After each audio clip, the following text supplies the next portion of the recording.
Hello, this is Melissa Shaw with Our Generation, where we educate, empower, and inspire.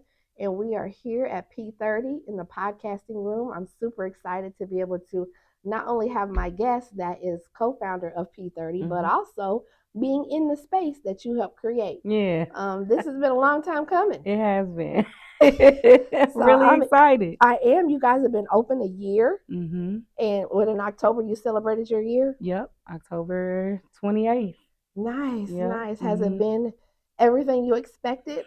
It's been, it has exceeded my expectations. I Yeah. didn't know it was going to kick off and grow as quickly as it has. So it has caught me by surprise, to be honest, but Yeah. I'm enjoying the ride. Yeah. So tell us a little bit about yourself, kind of background, who you are, you from here, just a little bit. Okay, so my name is Tamise Cross, and I was born and raised in Chicago, Illinois. I moved to Indianapolis in 2002 when I was just 21 years old. Just a baby. Yep, and just trying to know what initially brought me to Indiana was I just grew up in a broken household, and my mother and my father did not get along, and so my mother decided to sever my relationship with my dad when I was like a Mm. teenager. And so she told me when you turn 18, you could connect with him if that's what you choose to do. And so I did. When I went off to college, that's when I was just trying to restore a relationship with my dad. And when I was 20 in Georgia, it's interesting how I got to the places that I got. Yeah. It's really a novel I need to write Okay. about my life. You need But to. yeah, so I was in college, got a full scholarship going to Iowa Wesleyan, and that's where I met my husband. In the year 2000, we were of course dating at that time, and then I had anger issues and had an incident that caused me to lose my scholarship. And Mm. so yeah, when I got kicked out of school, my mom was angry about it and was antagonizing me kind of. I don't Mm. think she realized it was like that, but that's how I felt. And through that experience, me and her fell out over some cookies, some butter cookies that my aunt made. And it was because she felt like I didn't deserve for my aunt to make me these homemade butter cookies. So like she smashed them. And before I found out about my gluten allergy, I was a cookie monster, and I was mad about that. And so my boyfriend, well, my husband, that was my boyfriend at the time, he was living in Georgia, in Plains, Georgia, 14 hours from Chicago. Wow. And I was super angry about these cookies. I was moving out Okay. because my mama said she the queen of that house and whatever, whatever. And I was like, well, I'm moving out. And I called my husband and I was like, can you come and get me? And he got in the car and drove 14 hours to come Wow. and pick me up and take me back to Plains, Georgia, which is 2 hours south of Atlanta. Okay. So it was deep in the country, and I'm a city girl in the Mm. country, and I couldn't do it. I was like, nah, this this is not my life. So I reached out to my dad. I'm like, Dad, what can I do? And he was like, well, and my dad and my father's side of the family is from Muncie, Indiana. So he was like, well, your cousins started moving to Indianapolis, and that's a up and coming city. So you might want to consider moving to Indianapolis. The cost of living is reasonable, and it's not too far away from Chicago, so you could visit as often as you want to. So just move to Indianapolis, and that's what I did. So that's Wow. that's the I guess the long story Yeah, short how no, I so got here. where's your husband from? So my husband's from Plains, Georgia. Okay, so Yep.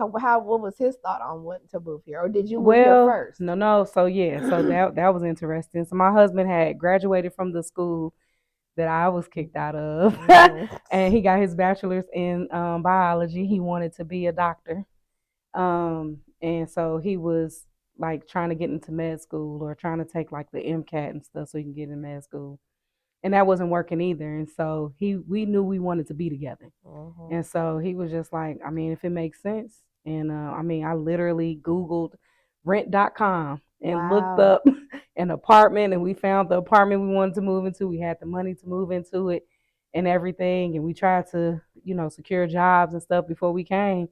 But he was down. He was just like, if everything works out well, he was down. And so that's how we came. Wow. Yeah. So what's your background? So my background is really in nonprofit. I've always done youth program development and character and leadership development with young people and teens and things. So I've always worked with young people through the years since I was 15 years old. So that's like over 30 years. Wow. Well, no, not 30. I think I was about to make myself older than what it is, but it was definitely over 25 years. So you might be close to 30. We're not even gonna let it. Yeah, it was a long time. Been working with young people, and so doing like Boys and Girls Club, working in different after school programs. I wanted to have my own like youth program, really, and so of course having little side jobs in between that because grants run out, and so you Yeah. have to find a secure job. So most of the time I was doing working for the Department of Family and Resources, and I was a caseworker working there, just helping with like resolving conflicts, different things like that. So I'm really passionate about customer service. So I always wanted to work somewhere where I could use those gifts because I'm like a social person and Mm-hmm. could help diffuse, situations and things like that. I prided myself on that conflict resolution and stuff like that. So I love it. after, of course, mismanaging. Well, I was gonna say, so you must have really, you know, looked back on, okay, you had anger issues and you Mhm. lost a scholarship. Kind of, Mhm. what did that kind of do Man, for you? I lived in regret for Mm, 10 years. So that's the reason why I wow. really wanted to work with the young people Mm, and try to give them alternative ways to communicate and mm-hmm, resolve conflict. So I just became passionate about like reversing that story of my life. mm, And so, yeah, that's what I did. Started honing in on my spirituality because that's what essentially helped me with anger management. Um, and so, yeah, that's just supernaturally just kind of learning how to communicate well and effectively and not hostile and violently. And so I mm-hmm, wanted to communicate that to anybody that I saw. I was just basically learning the way and just wanting mm-hmm. to give back. And I think, like you said, communication is really a key. Hmm. If you don't know how to communicate, that's really where a lot of the problems lie Everything break because you down. don't know how to express it, so it's going to come out in unhealthy ways. Yep. And so I no longer wanted to continue that. I wanted to just change my story. I just didn't Mm-hmm. have the language at the time. But Mm-hmm. the more I started, doing customer service, working in those environments with those trainings, I didn't want to implement them in the workplace if it wasn't being real for me in my everyday life. Mm-hmm. So the workplace trainings actually helped me change my lifestyle at home so that I could actually show up and be what the job wanted me to be. Mm-hmm. Yeah. Wow, that's Mhm. dope. Yeah, I remember when I worked management and I didn't get along with the store manager at Mhm. New York and Company. Mhm. You know that store Mhm. back in the Mhm. day. And our district manager, he gave me a book. It's called Skills Finder, Mm. and so I read it and it showed me where I was at. And I'm a relationship builder, and that's why me and her kept butting heads because she was more of the organizational and the like we was completely opposite. Yeah. Yeah. And so it's important to know kind of where you are. Mhm. And like you mentioned, jobs, sometimes when you're in certain jobs, you get those tools that you can utilize to really kind of figure out kind of how you function Yeah. when you're in a situation. Yeah. Everyday And life. because I'm a relationship builder, like I really care for how people feel Mhm. when it comes to any situation. I'm Mhm. always going to try to find a solution, whether it puts me out or not. Mhm. And I couldn't understand why we get so upset Mhm. when people didn't want to move, but it was because of how I was viewing it. Yep. Yep. The way we wired. If you don't know Mm-hmm. how you wired, No, then you don't know how to really function and flow in everyday life. absolutely. Yeah. Have you ever read the Four Agreements? I've heard of it. And a lot of times when I talk to people, they always bring that book up. They like, you must have read the Four Agreements. So that's the reason why I'm saying like a lot of what I've learned is supernatural. So I wouldn't have known. I just walked into it, and then now I'm Mm-hmm. being introduced to people like that's in a book, and I'm like, oh, Yeah, okay. because in the So, book it talked about how we are our environments are created for us. mhm, We're taught how to have our religious. We're taught how to move. We're taught how not to move. And mhm, then as we get older, we kind of develop. We're like, wait a minute, like that ain't even who I was. yeah, Like you start to develop kind of who you are, mhm, which in turn helps you to be able to kind of move in a different way. Yeah, yeah. I need to read that book You do need to because read that I'm book. telling you, you were That when I like, read that, I was like, oh my God, that is what's wrong with yeah. everybody. Even this week, somebody just mentioned the other day. You Really? read because we were just talking. She Yeah. said you must have read the Four Agreements. I said no, I never read the book, but I Yeah. need to And read it's a it. small book, so it's really That's what easy. they say. They like it's a real quick read. And So, they I heard they just came out with a fifth agreement. oh I wow. know, so I'm gonna get that book. I'm Okay, excited to read okay, that to okay, see how cool. that. But yeah, no, it's Yeah, good. So what brought you to this amazing man. facility? What brought me to this building? It's Yes, dope too. it is so The dope. story is really amazing. So yeah, so when I wow, that's a loaded question. So, and I'm gonna try to condense it as much as I No, you're can. good. But um, the truth of the matter is, when I was around 27, that's when I got really frustrated with my anger. I just felt like I shouldn't even be here anymore because I just Mm, thought I was gonna get locked up or somebody was gonna take me out because wow. it was that intense. Mm, I did not know how to regulate my emotions well enough, and so the Drake song "0 to 100" real quick, mm, um, it was like a mantra for a little bit. But yeah. nah, yeah. So I wanted to take my life, Wow. and so I locked myself in the bathroom. I think I had gotten to an argument with my husband at the time, so we had eventually got married, and my son was 2, and Mm, I just felt like I couldn't be a good mother and example for him, and I probably not a good wife for my husband because I was the one that just japped off at the mouth a lot, and then just a lot of people had a lot of negative things to say about me mm, because I would say that they would do things and then they wouldn't like my response, mhm, and that my response was just over the top, and maybe it was over the top, but I just felt like it was righteous. mm, Um, and nevertheless, I just didn't want to live anymore because it was just like I felt like I couldn't really calm down. So I attempted to lock the door in the bathroom, and I tried to cut myself, but mm, the knife that I thought was sharp wouldn't penetrate. So then I was like, okay, well then maybe I could just drown myself. So I ran the bath water, but I forgot I was a swimmer, and so I, I didn't think I could allow myself to drown because I knew how to swim too well. Hold your your breath. automatic Yeah. reaction is gonna be like, So "What are I was you like, doing?" you can't do that. So then I just took my shirt off my body, and then I just went to squeeze it. Mm, And as like I was getting lightheaded, I heard as clear as day, the Holy Spirit told me that you can't kill what I put inside you.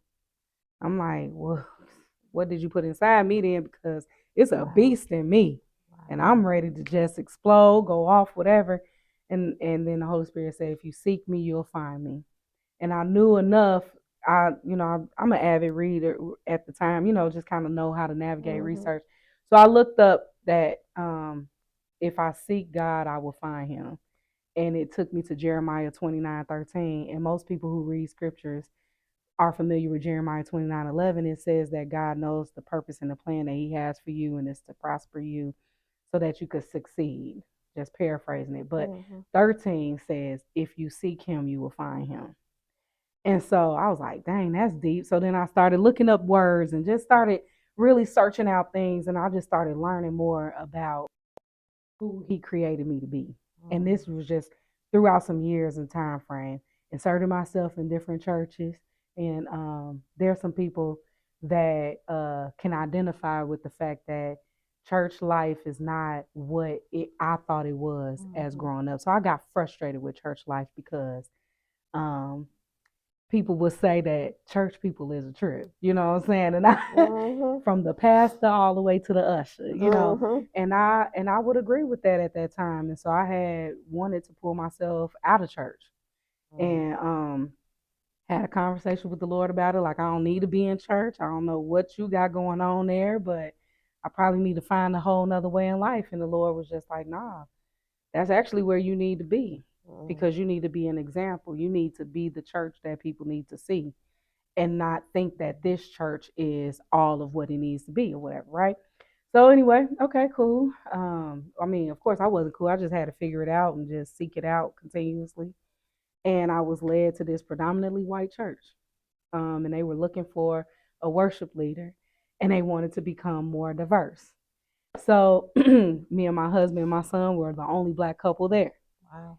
It was literally like a divine thing because go on, I'm telling you, it's like my life has a whole lot of stuff in it. So as we go on, the musician at the church at the time couldn't put the time towards the worship the way that I was being led to like share. So he ended up leaving. And so when he left, while he was gone, I guess he had an epiphany and came back and just basically apologized to me for how he like mismanaged our relationship. And again, it was a predominantly white church, so learning, moving from contemporary Christian music and trying to learn some gospel spirit led music, it just didn't hit well with a whole lot of people. And so Mhm. he was the one of the ones, Mhm. and ended up coming to me and apologizing, just saying like he had learned how significant it was to build cross cultural relationships, and he was comfortable with having the relationships that he had, but he felt like in order to make it further in life, he would have to be intentional about developing cross cultural relationships. And he realized that he was forsaking a good friendship with me. Wow. And so, and he was like, he was a part of this Kingdom Entrepreneur group, and that they wanted to explore ways that they can go into, well, build communities with people that were not of the same race, but together they're able to like start businesses together. And like how as a friendship group, they're like, what better way than to start a business with another friend? Mhm. And so that's why he came to me and was like, you were a great friend, because life had changed for me and my heart changed, so I ended up becoming a friendly person. Because I can't imagine you not being a friendly person. Praise God. You said, honey, please. Praise God. That's all I can say because I was bona fide nuck if you buck. But the Lord really did transform my life. And yeah, so he wanted to be a friend and was just like, a group of friends are about to buy this building on 30th and Post Road, and I believe it's down the street from you. And I live on 27th and Post. I'm like, yeah, it is, And he was like, yeah, we got 240,000 square feet, and we've already mapped out the amount of space that we need for this modular home factory that we developing. We got 30,000 square feet left over. We didn't know who to connect to in the community, but I knew that my friend lived in that community, and I just wanted to ask you, knowing your life, your background in nonprofit and stuff, do you want to help build out this space? I Wow. was really intimidated by that because how you go from like you left and you come, all Yeah, this, and no, then for you real. like me, Right. 30,000 square feet, Wow. and I almost wanted to pass it up, but Wow. yeah, I did because I was like, I don't think. Um, so first, my first question was, will I be the only black one Mm. on the team? He said, yeah, starting out you will. And of course, we battle with, well, I don't want to be the token, all this and that. But then when I thought about it, I was like, Harriet Tubman essentially was a token at first too. Yeah. But she created the Underground Railroad, and now, now we know about the Underground Railroad because she started out with the Quakers, Mm. ended up paving the way for the slaves to be free, and had to go back and get them. So it's like the spirit was just like, I equipped you for this, I prepared you for this. You are the one he's looking for. And so at first I was about to say, I don't want to be the only black person on the team because I already got to give up my Sundays. Like my Mhm. Sundays was not the worship that I knew growing up. You know what I'm Mhm. saying? And now Monday through Fridays, I only have Saturday to try to be black. So that was my thought at first. But of course, the spirit was just like, nah, like this, you are the one he's looking for. You can do this. And so that's how that happened. And I Wow. said, I'm the one you're looking for. I can do it. Wow. And literally sent me an offer letter the very next day. And I agreed to be the consultant to help develop the space. So essentially, that's what I was, the consultant at first. So that meant that I started I partnered with Doris Research Group.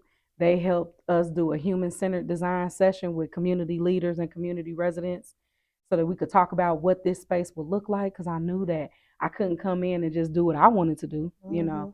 Although I lived out here and had been doing work out here, I still don't know the ins and outs and what's like would be of good benefit for everybody that's like born and raised, Definitely. out here. So they helped, like the community helped speaking to every space, color, amenity, lamp posts, Wow.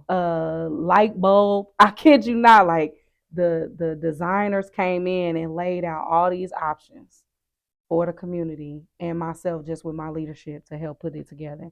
And that's how P30 was developed. So, yes, I named it P30. So, of course, that's what makes me the co founder because I wanted to bring a positive reflection to Post Road so that people all across the city, if they hear about P30, they'll know we on Post Road and Mm-hmm. there are great things happening on Post Road. And I know that P30 isn't the only organization that's offering great things, but I'm not hesitant to shine a light on any other organization that's out here doing great things on the Far East Side. So it's Mm-hmm. like it was an opportunity just to bring up the issues that needed to be addressed, but the powerful people that's out here that's willing to work together to make it happen. So yeah. Yeah, that's dope. And I really find it amazing that you have the people, like, even the, like, they feel so connected to it Mhm. because their voice was heard. Yeah. And many times that's really the disconnect, is people don't feel that they're heard or seen. Mhm. Mhm. So being able to say, hey, I picked that color out, like feeling Yeah. like they're a part of it, they have Mhm. ownership. Yeah. So when you have ownership of something, you move differently. Yeah. Yeah. You protect it. Mhm. You're not going to let anybody come in and tear it down. Yeah, absolutely. And that's everything that we wanted. So even Hmm. to the names of some of the rooms that I we know, I have in our love that. space representing the Far East Side, it's like this is a community that I'm living in. My husband, always it was even in his mindset, like we have to be involved in the community that we live in. Hmm. So I can't take credit for it. It was my husband just grooming me and just Hmm. helping me realize that we're a small part to a big picture. And it was just beautiful just to have an opportunity to be able to be the one to help lead this. Definitely. But it's even better that, like you said, the community had everything to do with it, and Hmm. it's all about that. And I try to let everyone know that as we come in and build and grow together, like this is it's for us and it's by us. Hmm. Yep. So what has been some of the, now that it's been established, and Hmm. excuse me, what has the community, like, what's the response been? So initially the response was very skeptical because here, who are you to me? Like we ain't never heard of you. We don't know who you are. And the beautiful part of like my background and how I used to be, I'm able to see me, who Hmm. I used to be in other people, Hmm. and extend a level of patience that I wouldn't have learned had I not taken my spiritual journey. You know what I'm saying? Hmm. So I could clearly see that the Lord prepared me for this place to interact with these people who are skeptical, but you just continue to cast the vision and share and be consistent. And as the young folks say, stand on business. Hmm. Then you let people know, and then slowly but surely they recognize and they're coming in. So I think the community is excited about those who are aware of it are excited about what we're doing. I think there's so many more people in our community that we do have to reach, Yeah. and I have high intentions on doing just that. But for the Hmm. most part, it was a lot of skepticism initially, but in seeing, like, not just hearing us talk about it, but seeing what we've been doing, I think the response has been beautiful. I think Hmm. people have been open hearted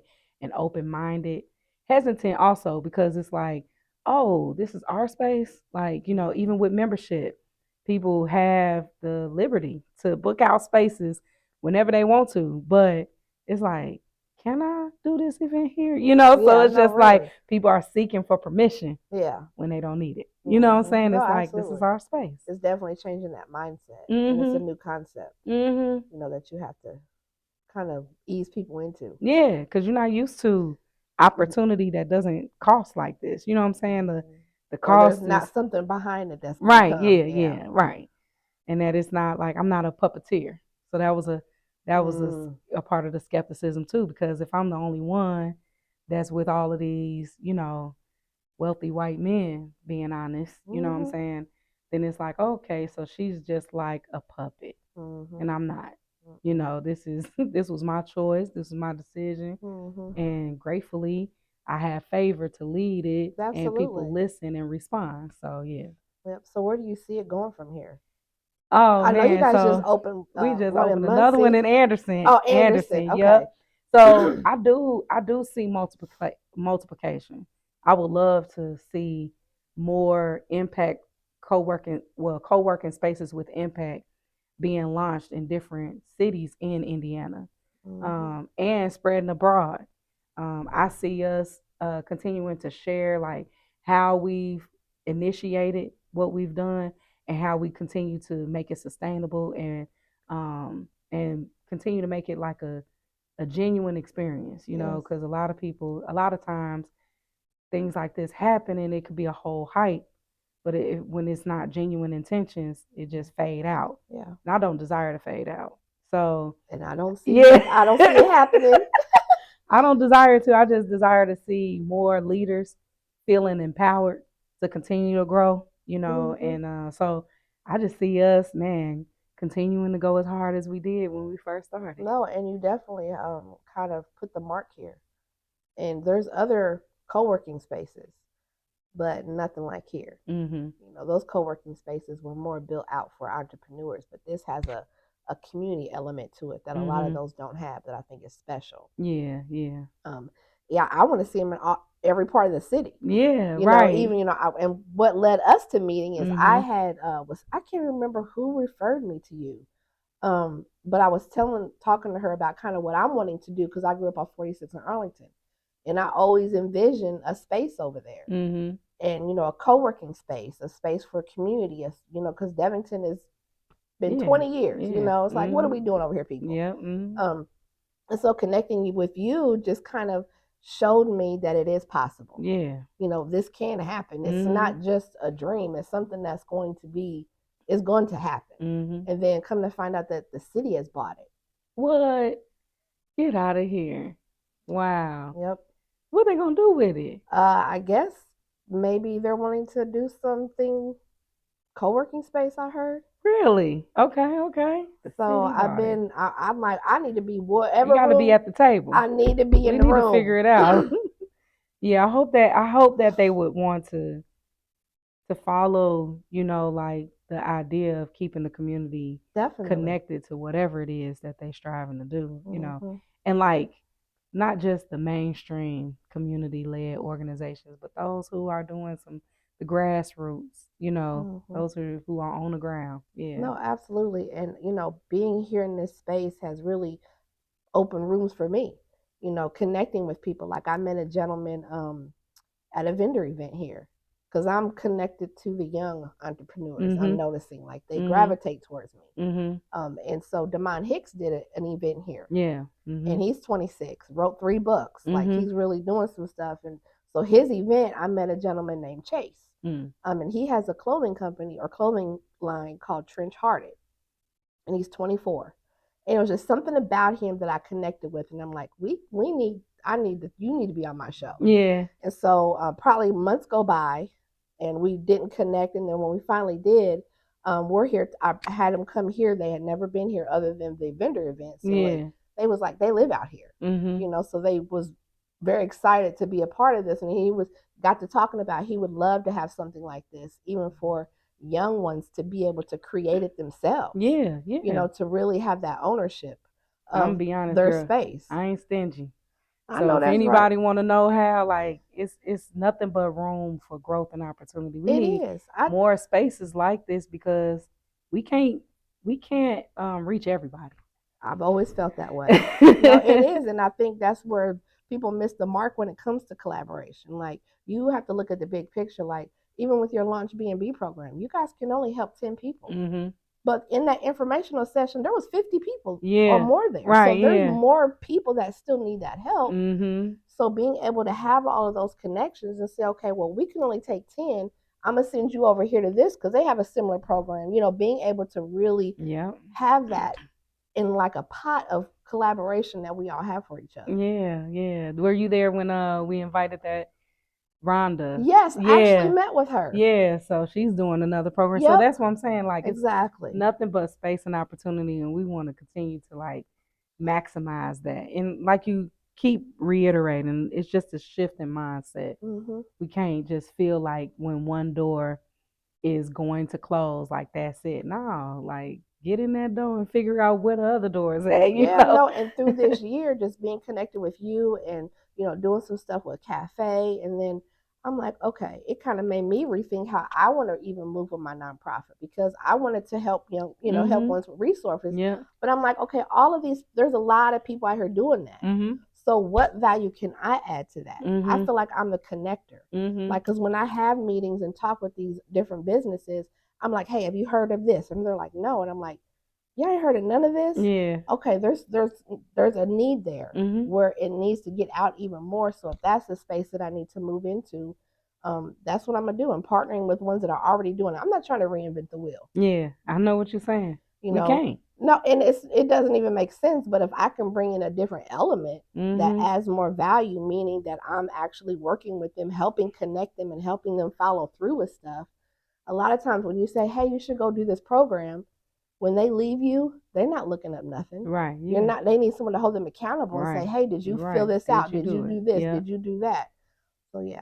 Yeah. But being Okay. able to be involved in this space has helped, kind of even helped me to be able to hone in on really what I want to do. Thank you. Thank you. That's beautiful. Yep. I hope to have to hear more stories like that, and it's beautiful to see you as I'm walking around It's so funny. having yeah having different. And I love being like they're like, you don't Mhm. have an office. I don't really want an office. I love being out because Yeah. I met a lady a couple was it last week. She was like, I saw your car. She was like, I need to talk to you. She was like, I need Legal Shield Mm. for her business. But then as we got to talking, she was like, I'm dealing with some family stuff. Mhm. And she got really emotional. She was like, I was not gonna be here today. Mm. And I said, neither was I. And so for us to be there at the same time and her needing that service and what she's Mhm. going through was like, okay, this is why I have to be Yeah. here. Right. I need to be Right. right in the middle where people can see me. Right. Yeah. Right. That's so cool. That's so And cool. it's so welcoming. I talk about this place all the time. Thank If you, it's not man. here, then it's Farm Free Life. Yeah. My most favorite coffee shop. Oh, okay, I hear you. Look, but we also have another coffee shop. Yes, you do. Yes, you do. I gotta plug Two Yes. Cups a Day Yes, Cafe. ma'am. Yes. No, but I think it's really good that I was in a professional development meeting yesterday, and the executive coach Ricky Canardo, you know who he is? Mm-mm. He's powerful. He's a powerful guy. But he said, if you're not angry, he quoted Miles Monroe. And he was like, if you're not angry about something, then you're not doing what you're called to do. Mm. Because, and then I looked up that quote by Miles Monroe, and it says that Martin Luther King Jr. was angry about something, Mother Teresa was angry about something, Gandhi was angry about something, Nelson Mandela was angry about something. So if you're not angry about, and so what I was angry about was how the church and how like family doesn't like endure through the shifts and changes and aren't pleasant and loving and kind to people. Mm-hmm. I was angry about how people in my family were struggling with mental illness, and that's all because they didn't have the resources to talk through the trauma and things that they've experienced, which that's what contributed to my anger. Mm-hmm. And I was mismanaging my anger Mm. and being more harmful. And so it's something that me and my husband always say, hurt people, Yep. but healthy people help people. Mm-hmm. So it's like it's important that we get to a place where we become healthy so that now we can be of service to people. And so I'm grateful. Although I did live in regret for a while, I'm grateful to now be able to learn how to tell my story because it's so many different facets to it, but I get to learn how to tell my story. And that quote helped even identify why I'm doing what I'm doing. I was just angry that love was lost. I'm Mm-hmm. angry that people go into toxic work environments. I'm angry that people don't have, and people in our community don't have a nice place. We got to go all the way across town to have a nice event when we Mm-hmm. could have one right down the street. You know what Absolutely. I'm saying? No, Like I was absolutely. angry about that, so I Yeah. wanted to do something about it. And Mm-hmm. here we are. Yep. Yep. I love that. I love it. And like you said, learning to tell your story. Mhm. And that's why my podcast is so important because I talk to so many people that, just for example, Chase, he never told his story. Mm. He had been shot. his twin brother was killed, Mm. and the person that was shot with him, he tried to save her and couldn't. So he's 24. He's a baby, Wow, yeah. and he's dealt with so much. And Mm. he could have went and took that anger and blew up the society, Yeah, which for real. rightfully so. Right. But he chose to channel that into his garments, Mm-hmm. being trench hearted, because he feels like he's from the trenches. Mm. And so Katina had Men in Black Gala, Mm-hmm. and so Yeah. I went and I brought him with me. Oh wow. And that day he was like, I don't think I'm gonna be able to go because I don't have anything to wear. I'm getting on the phone. I'm like, oh no, we not doing this. I don't Yeah. know. You about to be there. Like Yeah. I know. I felt he had to be in that room. Mm-hmm. And so I called some people and we got some things taken care of. And he was able to come. And he said he has never been in an environment like that. Wow. And he was like, this is huge. He was like, I want to do this for my generation, my Wow. age group. I said, it's done. We're doing it next year. Let's do it. I That's said, what's because up. I want them to be able to honor each other. Yeah. Because there's so much negativity out there towards each other. Mm-hmm. We got to flip the script. Yeah, we do. We really and if do. you have ones that are already doing it, like Stack Overshine, they're 3 boys. They're all 23. And they want to do stuff in their community. Like, so finding these ones and getting them together and saying, all right, what do you need from us to support what you're trying to do? Yeah, absolutely. Because we can have our own visions, but what about what they envision? Amen. We need to support them. And growing up, and generation, like you're seen and not heard. Like you wasn't allowed in certain rooms. Yeah. So I want to change that stigma and like, no, you actually are valued. Yeah. And being able to provide a space. And he got to meet somebody. Okay. That now is going to put his clothes in their store. Oh wow. I said, what? Okay. That's amazing. And his event. I hope he want to book out P30 for his event. Of course. Like let's figure out ways that we can support these young people that don't have the resources.